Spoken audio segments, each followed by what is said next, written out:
Nigel Farage.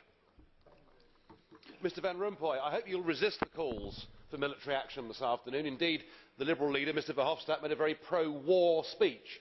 I hope you will resist that on the grounds that there is no legitimacy or consent for the European Union to take military action, and that experience shows that if you go into military action, that may be easy, but getting out of it can be rather more difficult, and getting involved in Libya could indeed be a Vietnam-type experience. So please resist it.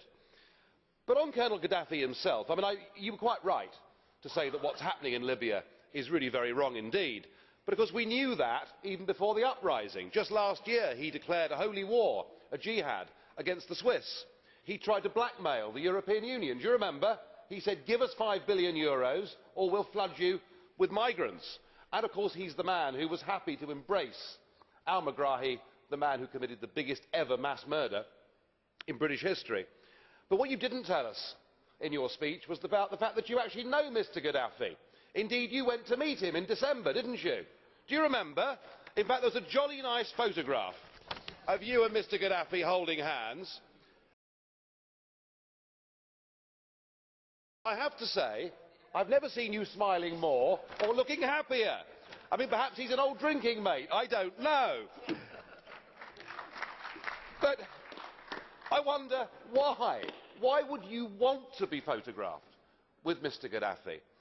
And I put it to you that it could well be that since you were appointed as President of Europe and your sidekick, the noble Baroness Ashton, became the High Representative for Foreign Affairs, that you know that you've been seen on the global stage like a couple of political pygmies.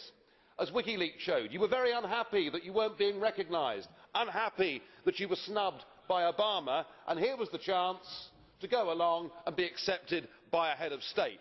I don't think that you there parading with dictators was a very good or a sensible thing to do. Indeed, not just you, the British Labour government made similar mistakes. But I do ask you, at this juncture, and with the horrendous things that are going on in Libya, I do ask you, do you accept that it was an error to be photographed as recently as December with Colonel Gaddafi, and will you please, if you do, apologise for it?